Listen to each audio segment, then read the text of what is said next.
చేరువచ్చిన మీ అందరికీ కూడా ప్రభు అయినటువంటి యేసుక్రీస్తు నామములో నా వందనాలు తెలియజేస్తా ఉన్నాను. అలాగే ఆయా స్థలాల్లో ఉంటూ దేవుని యొక్క మాటలు వింటున్నటువంటి ప్రియులందరికీ కూడా మన ప్రభువును రక్షకుడైనటువంటి యేసుక్రీస్తు నామంలో వందనాలు తెలియజేస్తా ఉన్నాను.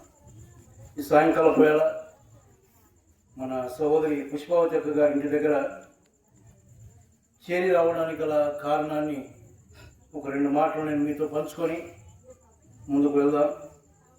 గడిచిన దినాల్లో అక్కగారు కొంత అనారోగ్యంగా ఉండినప్పుడు దేవుడు కనికరించి చూపినటువంటి కృపను బట్టి, ఇచ్చిన ఆరోగ్యమును బట్టి మరి దేవుని స్తుతించాలన్నటువంటి ఉద్దేశం కలిగి సంఘంతో కూడా చేరి దేవుని స్తుతించాలని ఆశించగా ఈ యొక్క కూడికను ఏర్పాటు చేసుకున్నాం. అదే సమయంలో సంఘముగా 2 వారములకు ఒకసారి గృహాల దగ్గర సువార్త కూడిక ఏర్పాటు చేయాలన్న ఆలోచన కలిగి మరి ఆయా గృహాల దగ్గర చేరి వస్తూ ఈ దినాన అక్కగారి గృహం దగ్గర కూడా చేరి రావడానికి దేవుడు చూపినటువంటి ఈ మహాకృపను బట్టి దేవునికి ఎంతగానో స్తోత్రాలు చెల్లిస్తూ ఉన్నాను.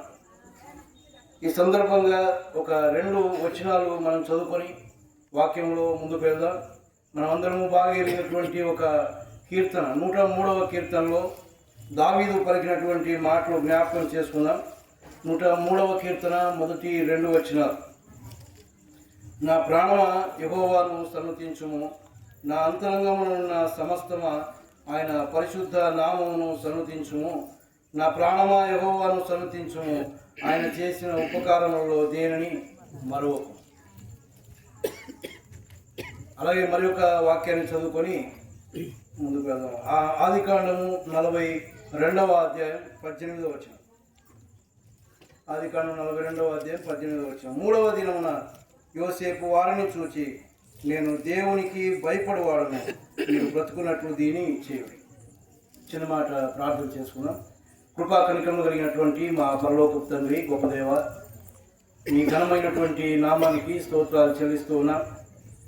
ఈ సాయంకాలం వేళ మా సహోదరి మీద ఆసురాలు పుష్పావతి అక్క గారి గృహం దగ్గర చేరి రావడానికి, మీ సన్నిధిలో ఉంటూ మీ నామ సంకీర్తన చేయడానికి, మిమ్మల్ని గానం చేయడానికి, అదే సమయంలో మీ మాటలు వినడానికి మీరు ఇచ్చిన ధన్యతను బట్టి మీకు స్తోత్రాలు చెల్లిస్తూ ఉన్నాం. ప్రభా, అక్కగారి విషయంలో మీరు చూపిన మహాకృపను బట్టి మీకు స్తోత్రాలు చెల్లిస్తూ ఉన్నాం. సంఘంతో కూడా చేరి మిమ్మల్ని మీ అందు ఆనందించడానికి, మిమ్మల్ని స్తుతించి కొనియాడడానికి మీరు ఇచ్చిన సమయాన్ని బట్టి మీకు స్తోత్రాలు.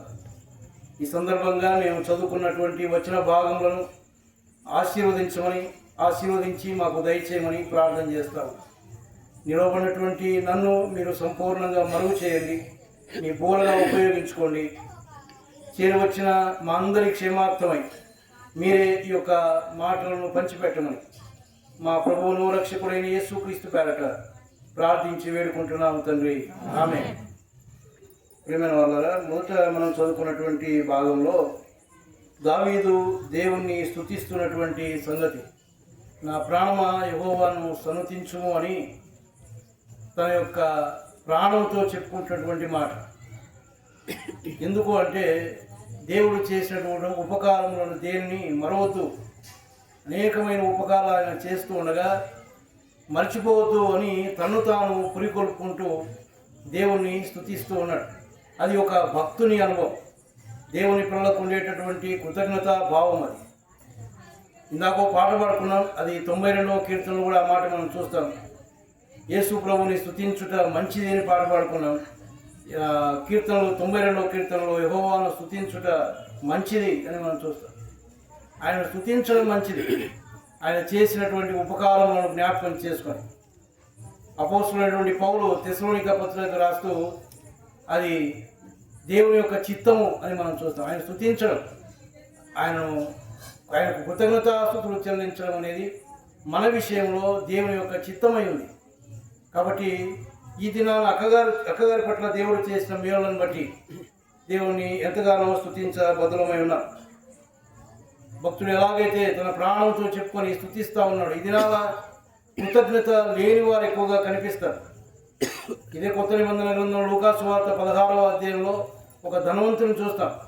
అతడు అంటాడు, నా ప్రాణమా తినుము త్రాగుము సుఖించుము అంటాడు. కానీ భక్తుడైనటువంటి వాడు ఎవరైనా సరే దేవుని యందలి భయము, దేవుని యందలి భక్తి కలిగి దేవుని యొక్క మేలులను తలంచుకునే ప్రతి వ్యక్తి కూడా నా ప్రాణమా యెహోవాను సన్నతించుము అని ఆయనను సన్నతించి ఆయనను కొనియాడేవారుగా ఉంటారు. మరి ఆ విధంగా దేవుడు చేసిన ఉపకారాలను బట్టి దేవుని స్తుతిస్తూ ఉన్నాం. తర్వాత మరొక వచన భాగాన్ని మనం చదువుకున్నాం. ఈ దినం మనం ఈ యొక్క వచనంలో నుంచి కొన్ని సంగతులు ధ్యానం చేద్దాం. ఆదికాండం 42వ అధ్యాయం 18వ వచనంలో యోసేపు పలికినటువంటి మాటలు. యోసేపు వారిని చూచి నేను దేవునికి భయపడవాడను అన్నాడు. ఎవరిని చూచి? అతని అన్నదమ్ములు అతని అన్నలు వచ్చినప్పుడు మరి ఐగుప్తులో ధాన్యం ఉందని, వారు ఉన్నటువంటి కనానులో కరువు ఉండగా తండ్రి అయినటువంటి యాకోబు చేత పంపబడి ఇక్కడికి వచ్చినప్పుడు యోసేపు ఒక ఉన్నతమైనటువంటి స్థితిలో ఉన్నాడు. ఆయన మరి ఈ మాట ఎప్పుడు చెప్తా ఉన్నాడంటే వారితో మాత్రమే కాదు, అక్కడ ఐగుప్తీయులందరూ ఉన్నారు, చాలామంది అక్కడ ఉన్నారు. వారి ముందు ఆయన అంటూ ఉన్నాడు, నేను దేవునికి భయపడేవాడిని. ఇది నువ్వు నేను చెప్పగలమా? దేవునికి భయపడేవాడిని నేను అని ఒకవేళ చెప్పగలమేమో. కానీ దేవుని వాక్యాన్ని ధ్యానిస్తూ ఉండగా దేవునికి భయపడను వాడను అని చెప్పేవారిలో ఉండేటువంటి లక్షణాలు మనం ఆలోచన చేస్తే అలాంటి లక్షణాలు దేవునికి భయపడుతున్నాం అని చెప్పుకునే మనలో ఉన్నాయా? పరీక్ష చేసుకుందాం ఈ రాత్రి వేళ. చెప్పుకుంటాం దేవునికి భయపడేవాడిని అని, అది అందరం చెప్పగలం. కానీ దేవునికి భయపడే వారిలో ఉండవలసినటువంటి లక్షణాలు ఉన్నాయి. ఈ యొక్క భక్తుని జీవితంలో అనేక సంగతులు ఉన్నాయి. కానీ ఆయనలో నుంచి ఒక సంగతిని జ్ఞాపకం చేసి తర్వాత ఆయా స్థలాల్లో దేవునికి భయపడుతున్నటువంటి వారిలో ఉన్నటువంటి లక్షణాలను మనం ఆలోచన చేస్తే మనము దేవునికి భయపడుతూ ఉన్నామా లేదా అనేది మనకే అర్థమవుతుంది. ఈ యొక్క యోసేపు భక్తుని యొక్క జీవితంలో మనం చూస్తే ఇదే ఆదికాండం 39వ అధ్యాయంలో 9వ వచనం నుంచి 12వ వచనం వరకు మనం చదివితే అక్కడ చూస్తాం. చూడండి, 39వ అధ్యాయం, ఆదికాండం 39వ అధ్యాయం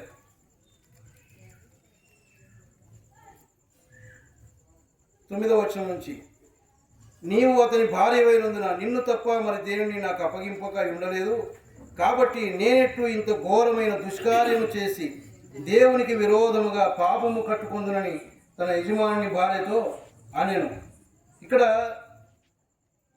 ఆయనకు వచ్చినటువంటి ఒక శోధన, సామాన్య మానవునికి వచ్చేటటువంటి ఒక శోధన. యవ్వన దశలో ఉన్నాడు యోసేపు. మరి అన్నల చేత అమ్మబడి ఐగుప్తు దేశంలో పోతీఫర్ ఇంట్లో ఉన్నాడు. ఆ స్థలంలో ఉంటూ నమ్మకస్తుడుగా ఆ గృహ నిర్వాహకత్వాన్ని జరిగిస్తూ ఉన్నాడు. కానీ పోతీఫరు భార్య ఆయన మీద ఇష్టపడి ఆయన కోరుకున్నప్పుడు ఆయన పలికినటువంటి మాట ఏంటంటే, నేనెట్లు ఇంత ఘోరమైన దుష్కార్యము చేసి దేవునికి విరోధముగా పాపమును కట్టుకొందున్నాను. అంటే దేవునికి భయపడువాడు అని చెప్పే యోసేపులో ఉన్న ఒక లక్షణం ఏంటంటే దేవునికి విరోధంగా పాపం చేసేవాడు కాదు. దేవునికి భయపడేవాడు ఎప్పుడు పాపం చేయడు. పాపము అనగానే చాలాసార్లు ఈ మాట విని మనకు కొన్నిసార్లు విసుగనిపిస్తుంది, ఏంటా ఇదే. పాపము అంటే దేవుని యొక్క ఆజ్ఞను అతిక్రమించడమే పాపం. దేవుడు ఏదైతే చేయమంటూ ఉన్నాడో దాన్ని చేయకపోవడం పాపం, ఏది చేయవద్దు అంటూ ఉన్నాడో అది చేయడం కూడా పాపమే. ఆయన చెప్పిన మాటకు విధేయత చూపాలి. ఆనాడు వారికి ధర్మశాస్త్రం ఇవ్వబడింది. ఆ ధర్మశాస్త్రంలో మరి అప్పటికి యోసేపు కాలానికి ధర్మశాస్త్రం లేదు. కానీ దేవుడు నేరుగా వారిని దర్శించి అబ్రహాము కాలం నుంచి వారు ఎలాగ ఉండాలో వారికి నేర్పిస్తూ వచ్చాడు. నోహు కాలంలోనే మనం చూస్తే ఆయన నీతిపరుడుగా కనపడుతూ ఉన్నాడు. దేన్ని బట్టి దేవుడు నీతిపరుడుగా ఎంచుతూ ఉన్నాడో ఆ సంగతిని ఎరిగినటువంటి వారు దేవుని యందు భయభక్తులు కలిగి పాపమునకు దూరముగా ఉన్నటువంటి వారుగా మనం చూస్తూ ఉన్నాం. కాబట్టి ప్రియమైన వాళ్ళారా, దేవునికి భయపడుతున్నామని మనం చెప్పుకుంటూ ఉంటే మనం దేవునికి లోబడుతూ ఉన్నామా, లేక దేవుని మాటకు విధేయత చూపుతూ ఉన్నామా, ఆయన ఏది చేయమంటే అది చేస్తూ ఉన్నామా, ఏది వద్దంటే అది మానుకుంటూ ఉన్నామా, పరీక్ష చేసుకుందాం. ఈనాడు మనం చేసే పనులన్నీ కూడా దేవునికి ఇష్టంగా ఉన్నాయా? నిన్ను నన్ను చూచినప్పుడు దేవుడు ఇష్టపడతాడా? మన యొక్క కార్యాలను బట్టి, మన క్రియలను బట్టి ఆయన ఇష్టపడేవాడుగా ఉన్నాడా? పరీక్ష చేసుకుందాం ఈనాడు. చెప్పడం కాదు మనం దేవునికి భయపడుతున్నామని. దేవునికి భయపడుతున్నామని చెప్పే మనలో ఆ లక్షణాలు కనిపించాలి. ఒకటిది, దేవునికి భయపడేవాడు ఎప్పుడు పాపం చేయడు. రెండవదిగా చూస్తే చూడండి, ఆదికాండం 22వ అధ్యాయం 12వ వచనంలో మరి అబ్రహామును గురించిన సంగతులు మనం చూస్తాం. ఆదికాండం 22వ అధ్యాయం 12వ వచనం. అప్పుడు ఆయన, చిన్నవాని మీద చెయ్యి వేయకము, అతనిని ఏమీ చేయకము, నీకు ఒక్కడే ఉన్న నీ కుమారుని నాకియ వెనుదీయలేదు కనుక నీవు దేవునికి భయపడువాడవని ఇందువల్ల నాకు కనబడుచున్నది. అబ్రహాం విషయంలో దేవుడే సాక్ష్యం ఇస్తా ఉన్నాడు, నీవు దేవునికి భయపడేవాడివే. ఎప్పుడు ఇచ్చాడు ఈ సాక్ష్యం? పై వచనాల్లో మనం చదివితే దేవుడు అబ్రహామును పరిశోధించను అని మనం చూస్తాం. ఆయన పరిశోధించి నీకు ఒక్కగానొక్కడై ఉన్న కుమారుని తీసుకొని ఇదిగో ఫలాని పర్వతం మీదకి వచ్చి నాకు బలి ఇవ్వమన్నాడు. ఆయన బలిని కోరేవాడు కాదు, ఆయన పరీక్షించాడు, పరిశోధించాడు. మన దేవుని యొక్క మాటకు లోబడతారా లేదా అన్నటువంటి విధంగా అబ్రహామును పరిశోధించాడు. అయితే అబ్రహాము ఏమాత్రము మారు మాట్లాడలేదు, కానీ తన కుమారుని తీసుకొని, ఇంకా మనం ఆ సంగతులని చాలామంది మెరుగుదాము, ఆయన అరుణోదయంలో లేచాడు. వాస్తవానికి దేవుడు అడిగింది చిన్నది కాదు. ఆయనకు 75 సంవత్సరాలు ఉన్నప్పుడు వాగ్దానం చేశాడు, నీ సంతానాన్ని నేను అభివృద్ధి చేస్తాను, ఇసుక రేణువుల వలె చేస్తాను, ఆకాశ నక్షత్రాల వలె చేస్తానన్నాడు. కానీ 100 సంవత్సరాలు ఉన్నప్పుడు కుమారునికి కన్నాడు. ఆయన పట్ల ఎంత ప్రేమ ఉందో మనకు తెలియదు. లేక లేక వచ్చినట్టు కనిన కుమారుడు, ముద్దుగా పెంచుకున్నటువంటి కుమారుడు, ఆ కుమారుని బలి ఇవ్వమంటా ఉంటే, ఏంటి ప్రభా, నిన్ను నేను అడిగానా, నువ్వే కాదు నన్ను ఆశీర్వదిస్తానన్నావు, లేక లేక ఇచ్చావు కదా, ఆ కుమారుని బలి అడుగుతావా అని అనలేదు ఆయన. దేవుని యొక్క మాటకు లోబడినటువంటి వాడు అరుణోదయంలో లేచి త్వరపడి దేవుడు చెప్పిన మాటకు విధేయత చూపడానికి ఆయన ఎక్కడికి రమ్మన్నాడో ఆ స్థలానికి వెళ్ళి చాలా చక్కగా కట్టెలు పేర్చి దేవునికి ఇష్టమైనటువంటి విధంగా ఆ బలి ఇవ్వడానికి సిద్ధపడ్డాడు. కానీ దేవుడు ఆ బలిని కోరుకున్నవాడు కాదు. ఆ సమయంలో ఆయన చెయ్యి వెత్తినప్పుడు, ఆ చిన్న కుమారుని మీద కత్తి వేయడానికి చెయ్యి వెత్తినప్పుడు దేవుడు మాట్లాడుతున్నటువంటి మాట మనం చదువుకున్నాం. ఆ చిన్నవారి మీద చెయ్యి వేయకము, అతనిని ఏమీ చేయకము, నీకు ఒక్కడై ఉన్న నీ కుమారుని నాకు వెనుదీయలేదు కనుక నీవు దేవునికి భయపడేవాడు. నా మాట విన్నావును అంటే దేవుని మాటకు విధేయత చూపడమే.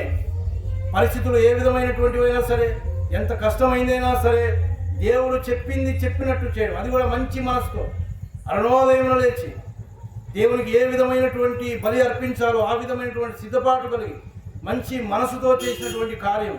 అందుకే దేవుడు ఇస్తున్న సాక్ష్యం, నువ్వు దేవునికి భయపడేవాడమని నేను ఇందు మూలంగా నేను తెలుసుకున్నాను. నీ గురించి నా గురించి దేవుడు చెప్పగలడా? నువ్వు నాకు భయపడతావని దేవుడు సాక్ష్యం ఇవ్వగలడా? ఇది నాన్న దేవుడికి భయపడే విధంగా మన జీవితాలు ఉన్నాయా? ప్రేమైన వాళ్ళరా, పరీక్ష చేసుకుందాం మనం. దేవుడు మనకు సమయం ఇస్తూ ఉన్నాడు. దేవుడు ఎందుకు ఇలాంటి వర్తమానాలు మన దగ్గరికి పంపిస్తూ ఉన్నాడంటే, దేవుని భయం లేని వారంగా మనం ఉన్నాం. మన ఇష్టానుసారమైనటువంటి జీవితం జీవిస్తూ ఉన్నాం.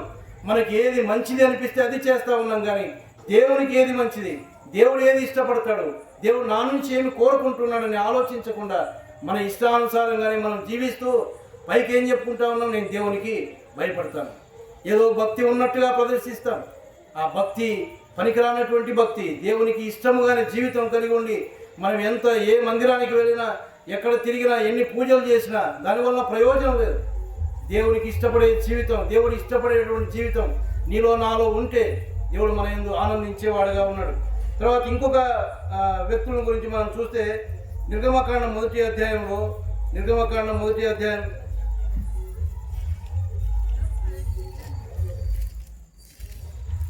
17వ వచనం,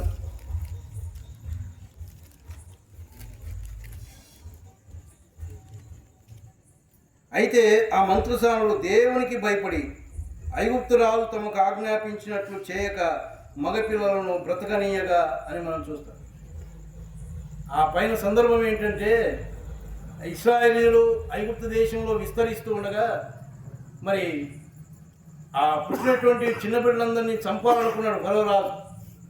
ఆ సమయంలో ఆ మంత్రసానులను పిలిపించి వారికి చెప్పాడు. పై వచనాల్లో మనం చూస్తాం. 15వ వచనం నుంచి మనం చదివితే, మరియు ఐగుప్తు రాజు షిఫ్రా, పూయాను హెబ్రీయుల మంత్రసానులతో మాట్లాడి, మీరు హెబ్రీ స్త్రీలకు మంత్రసాని పని చేయొచ్చు, వారిని కాన్పు పీటల మీద చూచినప్పుడు మగవాడైన ఎడవని చంపుడి, ఆడుదైన ఎడల దాని బ్రతకనీయుడని వారితో చెప్పాడు. మగవాడు పుడితే చంపేమన్నాడు. అయితే వీరు దేవునికి భయపడి ఆ పని చేయలేదు అని మనం చూస్తాం.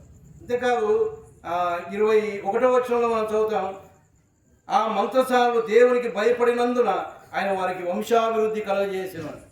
వీరు దేవునికి భయపడి కీడు చేయకుండా మానుకున్నారు. దేవునికి భయపడేవాడు ఎప్పుడు కీడు చేయడు. అది ఎవరు చెప్పినా సరే, అది ఏమైనా సరే, ఎప్పుడు మంచి చేసేవాడుగానే ఉంటాడు, కానీ కీడు చేసేవాడుగా ఉండడు దేవునికి భయపడేటటువంటి వాడు. కాబట్టి వారు రాజు చెప్పినా కూడా, రాజు మాటకు అవిధేయత చూపితే, రాజు మాట వినకపోతే ఏమి జరుగుతుందో తెలుసు. ఈనాడు ఉన్నటువంటి పరిస్థితులు కాదు, రాజ్యాలలో ఉన్నటువంటి పరిస్థితులు వేరు, రాజు యొక్క పరిపాలన వేరు. ఆయన శిక్షకు గురైతే వారి పరిస్థితులు ఏ విధంగా ఉంటాయో తెలుసు వారికి. కానీ ఏమాత్రం భయపడిన వారు కాదు, వారు దేవునికి భయపడారు. దేవునికి భయపడి కీడు చేయకుండా మేలు చేశారు. అందువల్ల ఏమైంది? వారు ఆశీర్వదించబడ్డారు, వారి యొక్క వంశం అభివృద్ధి చేశాడని మనం చూస్తాం. ఆ మంత్రసానులు దేవునికి భయపడినందున ఆయన వారికి వంశాభివృద్ధి కలుగజేసింది. దేవుడు వారిని ఆశీర్వదించాడు. ఆనాడు వంశం అభివృద్ధి పొందే అది ఆశీర్వాదం. దేవుని చేత ఆశీర్వదించబడ్డారు. ఈనాడు ప్రేమైన వాళ్ళరా, మన యొక్క జీవితాల్లో ఆశీర్వాదం కనిపించడం లేదా? మన జీవితాల్లో అభివృద్ధి కనిపించడం లేదా? ఎంత ప్రయాసపడినా అక్కడికే ఉన్నామా? ఎందుకో ఆలోచిద్దాం. దేవునికి భయపడతా ఉన్నామా? పాపం చేయకుండా ఉంటూ ఉన్నామా? దేవుని మాటకు విధేయత చూపుతా ఉన్నామా? కీడు చేయకుండా మేలు చేసే వారంగా మనం ఉన్నామా? ఆలోచన చేసుకుందాం. ఒకవేళ ఇందుచేతనే దేవుని భయం లేని కారణాన మన యొక్క జీవితాల్లో మనం అభివృద్ధి పొందలేకపోతా ఉన్నామేమో, దేవుని భయం లేని కారణాన మనం ఆశీర్వదించబడడం లేదేమో ఆలోచన చేసుకుందాం. ఈ రాత్రి దేవుడు మనల్ని దర్శిస్తూ ఉన్నాడు. ఈ రాత్రి దేవుడు నీతో నాతో మాట్లాడుతూ ఉన్నాడు. దేవుని భయం కలిగి మనం జీవిస్తూ ఉన్నామా? దేవుని భయం ఉంటే లోకంలో ఇలాంటి పరిస్థితులు ఉండవు. మనం చూస్తాం, ఈనాడు పేపర్లు చూస్తే ఎంత భయంకరమైన సన్నివేశాలు మనం చూస్తూ ఉన్నామో, ఎంత భయంకరమైనటువంటి సంభవాలు జరుగుతూ ఉన్నాయో మనం చూస్తూ ఉన్నాం. చిన్నపిల్లలను లేదు, పెద్దలను లేదు, చాలా భయంకరమైనటువంటి సంగతులు మనం వింటూ ఉన్నాం. ఎందుకంటే దేవుని భయం లేదు. దేవుని భయం లేకపోతే లోకం పాడైపోతుంది. దేవుని భయం లేకపోతే నువ్వు నేను పాడైపోతాం. మన జీవితాల్లో నెమ్మది ఉండదు, మన జీవితాల్లో సంతోషం ఉండదు. కాబట్టి ఈ రాత్రి వేళ మనం ఆలోచించాలి, దేవుని యొక్క భయం మనకుందా? ఆ యోసేపు అంటా ఉన్నాడు, నేను దేవునికి భయపడేవాడను. ఈ మాట నువ్వు నేను చెప్పగలమా ఈ రాత్రి? అంతేకాదు ప్రియమైన వాళ్ళరా, దేవునికి భయపడడం వలన ఏంటి ప్రయోజనం అంటే, ఇందాకే ఒక మాట మనం చూసుకున్నాం, దేవునికి భయపడినటువంటి మంత్రసానులు ఆశీర్వదించబడ్డారు. అంత మాత్రమే కాకుండా ప్రసంగి గ్రంథంలో ఒక మాట చూస్తాం. ప్రసంగి గ్రంథం 8వ అధ్యాయం 12వ వచనం.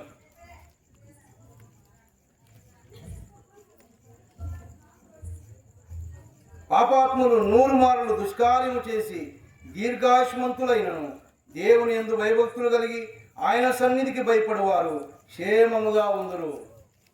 ఆయన సన్నిధికి, ఆయనకు భయపడేవారు క్షేమంగా ఉంటారు అని దేవుని యొక్క గ్రంథంలో మనం చూస్తూ ఉన్నాం. ఈనాడు మనకు క్షేమం లేదా? ఎందుకు లేదు? కారణం ఏంటి? దేవుని భయం మనకు లేదేమో, దేవునికి భయపడడం లేదేమో, మన ఇష్టానుసారంగా మనం జీవిస్తూ ఉన్నామేమో, పాపంలో ఉన్నామేమో, కీడు చేసేవారంగా ఉన్నామేమో, దేవుని మాటకు అవిధేయులంగా ఉన్నామేమో పరీక్ష చేసుకుందాం. ఆ కారణాన్ని బట్టి మనకు క్షేమం లేదేమో, నెమ్మది లేదేమో, అశాంతితో ఉన్నామేమో. ప్రియమైన వాళ్ళారా, యోసేపు అంటాడు, నేను దేవునికి భయపడేవాడిని. ఆయన యొక్క జీవితంలో ఎంత వృద్ధి చెందాడో మనకు తెలుసు. అన్నలైతే ఆయన్ను తీసుకుని అమ్మివేశారు. ఆ యొక్క ఐగుప్తు దేశంలో ఒక బానిసలాగా ఉన్నటువంటి వాడు. ఆయన అనవసరంగా ఆయన మీద నిందలు మోపి ఆయన చెరసాల పంపించారు. కానీ దేవుడు అతనికి తోడుగా ఉండి ఆయన్ను ఆశీర్వదించినట్టుగా మనం చూస్తాం. కాబట్టి దేవుని భయం ఎప్పుడైతే మనలో ఉంటుందో మన జీవితంలో ఆశీర్వదించబడతాం, మన జీవితంలో అభివృద్ధి పొందుతాం. అంతేకాదు మరొక మాట మనం చూస్తే దేవుని యొక్క గ్రంథంలో లూకా సువార్త 1వ అధ్యాయం 50వ వచనంలో ఆయనకు భయపడి వారి మీద ఆయన కనికరము తరతరములు ఉండున్నాడు. ఎవరైతే ఆయనకు భయపడతారో ఆయన యొక్క కనికరం ఎంతవరకు ఉంటుంది? తరతరాలు ఉంటుంది. మనతోనే అంతమైపోదా కనికరం? ఆయన కనికరం ఉంటే ఇంకా మనకేం కావాలి? దేవుని యొక్క కనికరం మన మీద ఉండాలి. మన తరతరాలకు ఉండాలంటే మనం దేవునికి భయపడి జీవించాలి. ఈనాడు మనమే భయపడడం లేదు, మనకే దేవునికి భయపడే జీవితం మనలోనే లేదు. అలాంటప్పుడు మన తరం వారు దేవుని భయంలోనికి వస్తారా? మనమే వారిని దేవుని యొక్క భయంలో నడిపింపకపోతే వారు దేవుని యొక్క భయాన్ని ఎక్కడి నుంచి నేర్చుకుంటారు? ఈనాడు తరం పాడైపోయిందంటే కారణం ఏంటి? ఒక 15-20 సంవత్సరాలు లేక 30 సంవత్సరాలు వెనక్కిపోతే దేశాలు ఈ విధంగా లేవు, మన దేశం ఇలా లేదు, ఇంత పాపం ఇంత భ్రష్టత్వం లోకంలో లేదు. ఈనాడు ఎందుకుంది అంటే దేవుని భయం లేదు. ఈనాడు దేవుని భయాన్ని పిల్లలకు నేర్పించడం లేదు. వారు ఇష్టానుసారంగా ప్రవర్తిస్తూ ఉంటే చూచి చూడనట్టుగా ఉన్నాం మనం. మనతోనే అంతమైపోతూ ఉంది దేవుని యొక్క భయం. ప్రేమైన వాళ్ళ ఆయన యొక్క కనికరం ఎప్పుడు ఉంటుంది? తరతరాలు ఉంటుంది. అయితే దేవునికి భయపడకపోతే ఉండే నష్టం ఏంటో తెలుసా? ఏ ప్రయోజనం అయితే ఉందో దానికి వ్యతిరేకమైందే నష్టం. ఆయనకు భయపడితే ఆశీర్వాదం ఉంది, ఆయనకు భయపడకపోతే శాపం. ఎవరి శాపం? దేవుని యొక్క శాపం. దేవుని యొక్క ఉగ్రత మన మీద ఉంటుంది. దేవుని యొక్క శాపం మన మీదకి వస్తే అది ఎంత భయంకరమైందో మనం ఎరగాలి. అన్నిటికంటే శాపమైంది ఏంటంటే నిత్య నరకాగ్ని. మత్తయి సువార్తలో 25వ అధ్యాయంలో మనం చూస్తాం. ఎడమవైపు ఉన్న వారిని చూచి, నా తండ్రి చేత శపించబడిన వాళ్ళారా, అపవాదికి వారి దూతలకు సిద్ధపరిచినటువంటి నిత్య నరకాగ్నిలోనికి వెళ్ళండి అంటా ఉన్నాడు. శపించబడిన వారికి కాచుకొని ఉన్నది ఏంటంటే నిత్య నరకాగ్ని. అయితే అది ఎవరి కోసం ఉందంట? అపవాదికి వాని దూతలకు సిద్ధపరిచినటువంటి నిత్య నరకాగ్ని. నీ కోసం నా కోసం కాదది సిద్ధపరిచింది, అది అపవాదికి వాని దూతలకు. కానీ మరి మనం ఎందుకు పోతా ఉన్నాం? మనం దేవునికి భయపడకుండా అపవాది ఇష్ట ప్రకారం నడుచుకొని, సాతాను యొక్క ఇష్ట ప్రకారం మన ఇష్టానుసారంగా నడుచుకొని ఎక్కడికి పోతా ఉన్నాం? వానికి సిద్ధపరిచినటువంటి ఆ యొక్క నిత్య నరకాగ్నిలోనికి వెళ్ళిపోతాం. అది ఎంతకాలం? యుగ యుగాలు. అది ఇంకా అక్కడి నుంచి నీ విడిపించే నాదుడు ఎవడు ఉండడు. అక్కడి నుంచి తప్పించుకునే మార్గం లేదు. ఇంకా యుగ యుగాలంలో కాలవలసిందే. అది వేదనతో కూడినటువంటి స్థలం, యాతనతో కూడినటువంటి స్థలం. అక్కడి నుంచి ఎవరు విడిపించలేరు. ఎందుకంటే దేవుని యొక్క శాపం. ఈ లోకంలో ఉండగానే దేవుడు ఈ విధంగా తన మాటలు మనకు వినిపిస్తూ ఉన్నాడు. దేవునికి భయపడాలని, దేవునికి ఇష్టమైన జీవితం జీవించాలని ఆయన ఇష్టపడతా ఉన్నాడు. ఆయన కోరుకునేది ఏంటి? పరిశుద్ధమైనటువంటి జీవితం. మనం ఎప్పుడైతే పాపం చేయకుండా పరిశుద్ధమైన జీవితం జీవిస్తామో అది మనకే నెమ్మదినిస్తుంది, మనకే సంతోషాన్ని ఇస్తుంది. మన జీవితంలో ఆనందం ఉంటుంది, సంతోషం ఉంటుంది.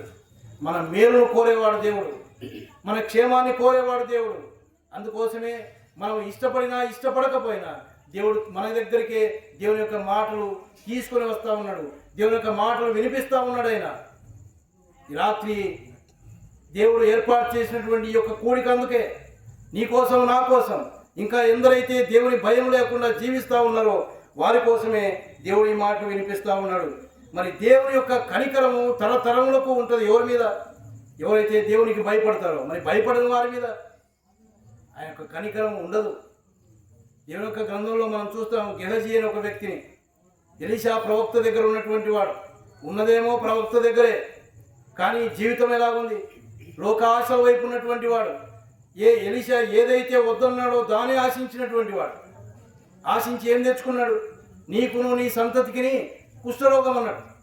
ఆయనకు ఒక్కరికే కాదు కుష్ఠరోగం, నీ సంతతికి. ఆయన పుట్టే వాళ్ళందరూ కుష్ఠరోగులే. ఎంత భయంకరమైన పరిస్థితి. దేవుని యొక్క శాపం అంటే అంత సులభమైంది కాదు. మనం దేవుడు అంటే భయం లేకుండా జీవిస్తూ ఉన్నాం. ఇంతేలే, ఏమి ఎట్లనైనా బతుకొచ్చు అనుకుంటా ఉన్నాం. అది మన ఆలోచన. అయితే దేవుడు చూస్తూ ఉన్నాడు. ఆయన కనికరం కలిగిన వాడు కాబట్టి మనకు సమయాన్ని ఇస్తూ ఉన్నాడు. ఆ సమయం దాటిపోతే మనం నిత్య నరకాగ్నిలో ఒక దినం ఉంది, తీర్పు తీర్చే దినం ఉంది, ఆయన ముందు నిలబడే దినం ఉంది. ముఖ్యంగా ఈనాడు యవనస్తుల పరిస్థితి మనం చూస్తాం. వారి ఇష్టానుసారంగా వారు జీవిస్తూ ఉన్నారు లోకంలో. తల్లిదండ్రులు అంటే భయం లేదు, పెద్దలంటే భయం లేదు. ఎన్ని వారి యొక్క జీవితాలు ఎంత భ్రష్టత్వంలోనికి వెళ్ళిపోయాయో మనమే చూస్తూ ఉన్నాం. చెడు అలవాట్లకు లోనైపోయి. చూడండి, వారి గురించి వ్రాయబడినటువంటి మాట ఏంటంటే, మహాజ్ఞాని అయినటువంటి సొలొమోను రాస్తా అంటాడు ప్రసంగి గ్రంథం 11వ అధ్యాయం 9వ వచనం.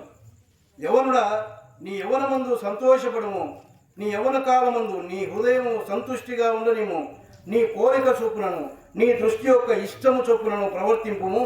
అయితే వీటన్నిటిని బట్టి దేవుడు నిన్ను తీర్పులోనికి తెచ్చునని జ్ఞాపకమునకు తెచ్చుకోరా. ఎవడు చెప్తా ఉన్నాడు యవన బిడ్డలతో? ఏమని?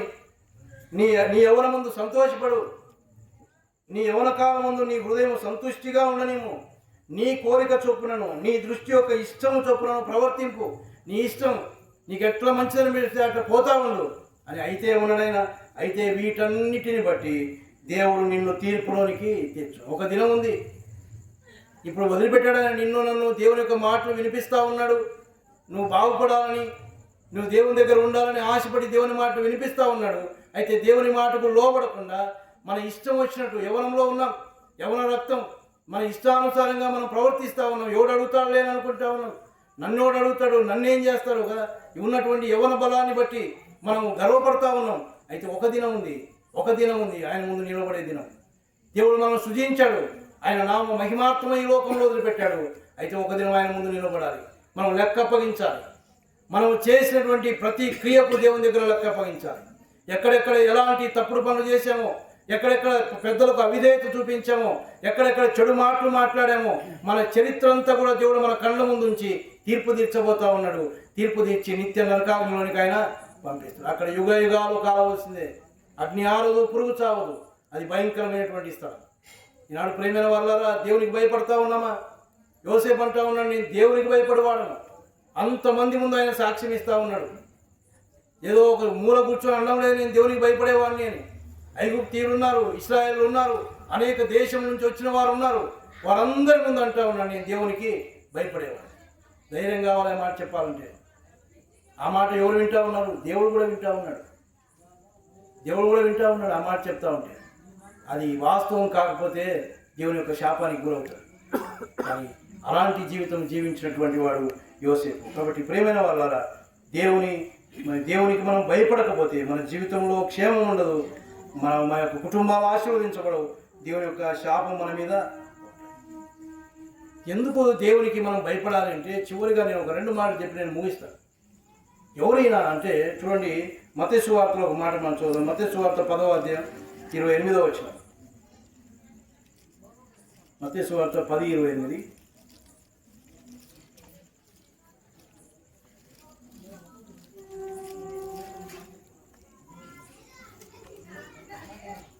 మరియు ఆత్మను చంపనేరక దేహమునే చంపు వారికి భయపడకుడి గాని ఆత్మను దేహమును కూడా నరకములో నశింపజేయగల వారికి మిక్కిలి.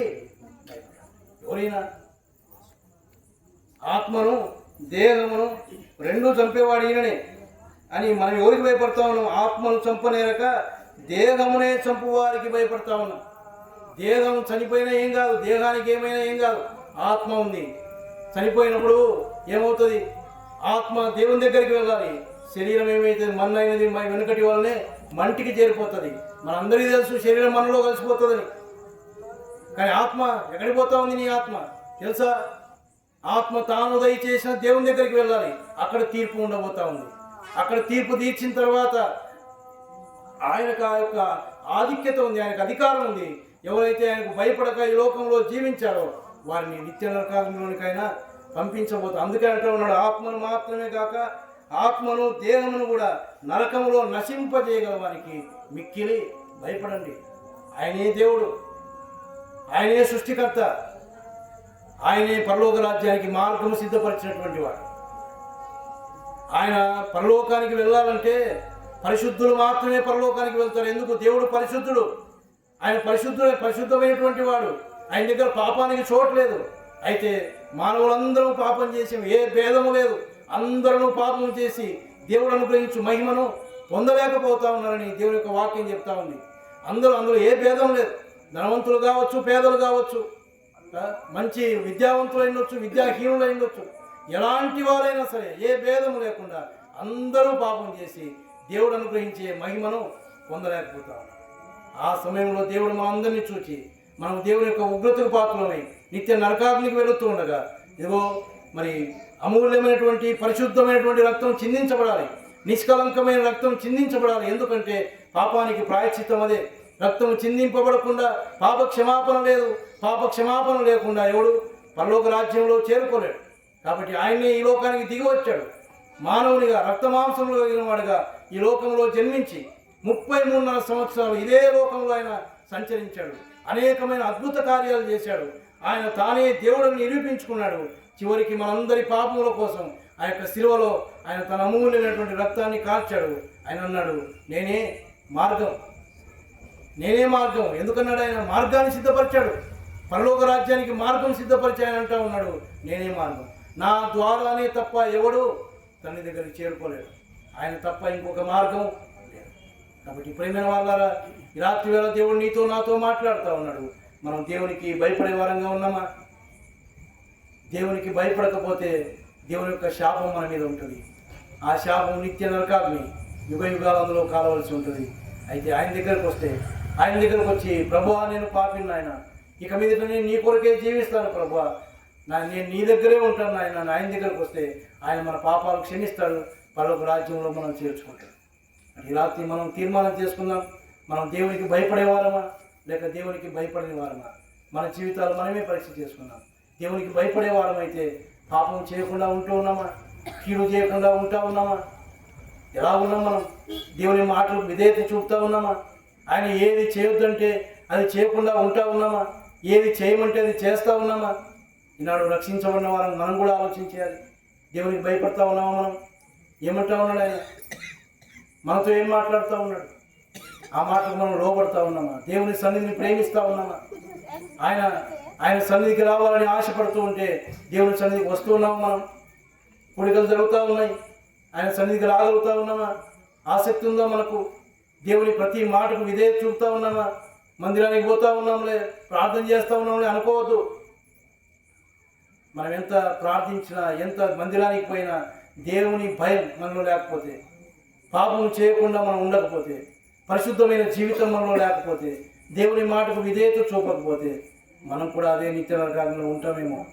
రాత్రి పరీక్ష చేసుకొని ఆయన కొరకు జీవించడానికి దేవుడు తన కృప అనుగ్రహించుగాక. ప్రార్థన చేసుకుందాం. కృపా కనికరం కలిగినటువంటి మా పరలోకపు తండ్రి, గొప్ప దేవ, మీ ఘనమైన శ్రేష్టమైన నామానికి స్తోత్రాలు ప్రభువా. సాయంకాలపు వేళ మా సహోదరి మీ దాసురాలు పుష్పవతక్క గారి గృహం దగ్గర మేము చేరువచ్చినప్పుడు మీ సన్నిధి మాతో కూడా అనుగ్రహించి మీరు నడిపించిన విధానమును బట్టి మిమ్మల్ని స్తుతిస్తూ ఉన్నాం. పాటల ద్వారా మిమ్మల్ని కీర్తించగలిగాం. అదే సమయంలో ప్రభువా, మీ యొక్క వాక్యం ద్వారా మీరు మమ్మల్ని దర్శించినందుకై మీకు స్తోత్రాలు. నా ప్రాణమా యెహోవాను సన్నుతించుము అని కీర్తనకారుడు అన్నట్టుగా ప్రభువా, మీరు చేసినటువంటి ఉపకారములలో దేనిని మరవకుండా మిమ్మల్ని స్తుతించే వారంగా ఉండుటకు సహాయం దయచేయండి. అదే సమయంలో యోసేపు యొక్క జీవితాన్ని జ్ఞాపకం చేసుకున్నాం నాయన. నేను దేవునికి భయపడవాడను అన్నాడు. పుట్టి మాటలు కాదు కానీ ప్రభువా, ఆయన యొక్క జీవితంలో ఎంతగా మీకు భయపడి జీవించాడో, పాపానికి దూరంగా ఉండి నాయన అందరి ఎదుట సాక్షికరంగా ఉండి జీవించిన జీవితం నాయన మాకు జ్ఞాపకం చేసినందుకై మీకు స్తోత్రాలు.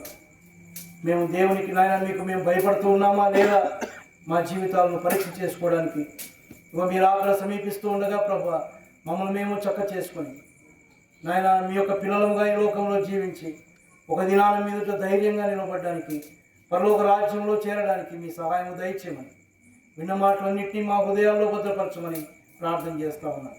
అలాగే నేను పుష్పక్క గారిని బట్టి మీకు స్తోత్రాలు. పూర్ణమైన ఆరోగ్యం మీరు దయచేయండి, బలము శక్తి మీరు దయచేయండి. చేసుకుంటున్నటువంటి పనులలో మీ యొక్క తోడు దయచేయండి. కష్టార్జితంలో మీరు ఆశీర్వదించండి. వారి అక్కగారిని బట్టి కూడా మీకు స్తోత్రాలు. వృద్ధాప్యంలో ఉంది, కనికరించండి. మంచి ఆరోగ్యం మీరు దయచేయండి.